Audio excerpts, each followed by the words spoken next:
There's a moment almost everyone has had. You wake up and something feels off, and you can't point to why. Nothing bad happened, nothing changed, but the color has drained out of the day before it even started. Most of the time, that passes. By afternoon, or by the next morning, you're back to something like normal. For millions of people, it doesn't pass. Not because they're weaker, or sadder, or thinking about it wrong, because something in the actual machinery that regulates mood isn't working the way it's supposed to. That's the difference between having a bad day and having a mood disorder. And it's a difference most people, including a lot of people living with one, were never actually taught. So let's start with the actual machinery. Your mood isn't just a feeling floating on top of your life. It's a system, running constantly, mostly out of view. Your brain adjusts a small set of chemical messengers, serotonin, dopamine, norepinephrine, based on a stream of input it's reading all day. How much you slept, how much stress your body's under, how much light hit your eyes this morning, even signals coming up from your gut.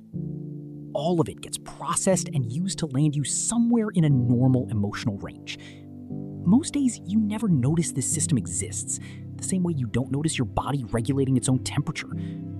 A mood disorder is what happens when that regulating system itself malfunctions.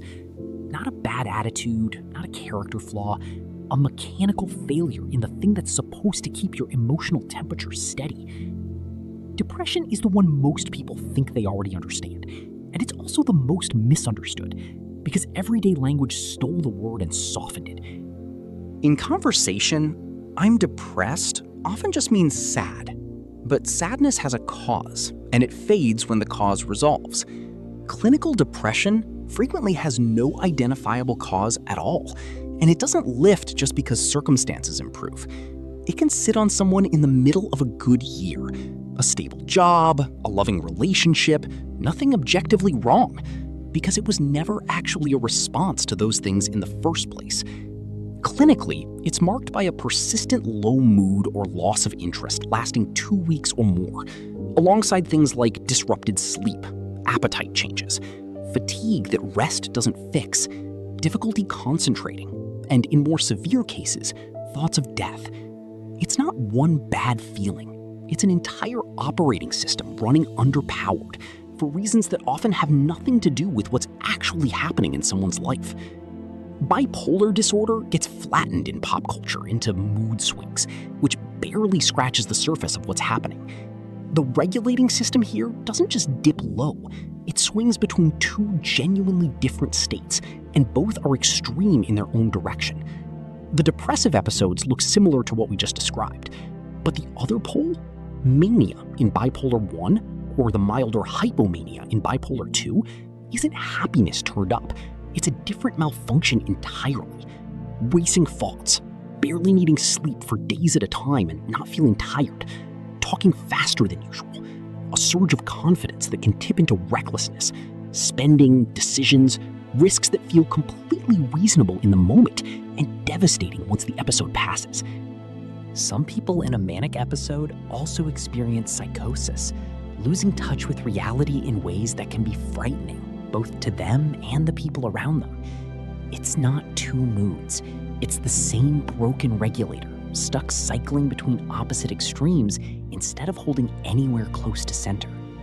There's also persistent depressive disorder, sometimes called dysthymia, which is quieter and easier to miss precisely because it isn't dramatic.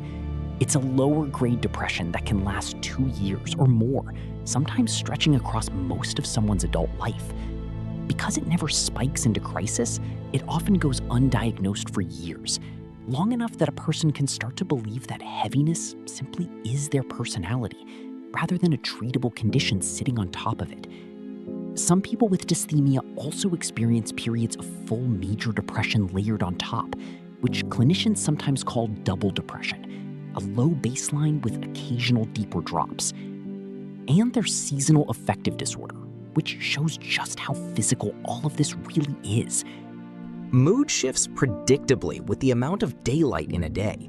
tied directly to how reduced light affects the brain's internal clock and its production of melatonin and serotonin. Symptoms cluster in fall and winter for most people and lift in spring, not because life gets better in spring, but because the actual chemical trigger, sunlight, comes back. It's proof that a mood disorder can be set off by something as unglamorous and involuntary as the tilt of the Earth relative to the sun. Here's what almost none of these have in common with what most people assume: a clean line between the disorder and someone's real lived reactions. Grief looks like depression sometimes. Stress looks like anxiety layered over low mood. Normal sadness after a hard week can resemble the early days of a depressive episode. This is actually one of the hardest parts of diagnosing a mood disorder, separating a system malfunction from a normal, healthy response to a hard life. The distinguishing factors clinicians actually look for are duration, severity, and whether the mood fits what's happening in someone's life or seems to be running independently of it. 2 weeks of low mood after a breakup is grief. 2 weeks of low mood with no clear trigger, disrupting someone's ability to function that doesn't lift as life moves on, that starts to look like something else. None of this is about self-diagnosing from a video. It's about understanding that these aren't just intensified versions of normal moods. They're a different category of thing entirely, a system malfunction, not a feeling you're failing to manage correctly. And understanding that distinction is usually the first real step toward taking it seriously, in yourself or in someone you care about. In the next part, we'll get into why this actually happens, the genetics, the brain chemistry, the environment, and what real treatment actually looks like from the inside.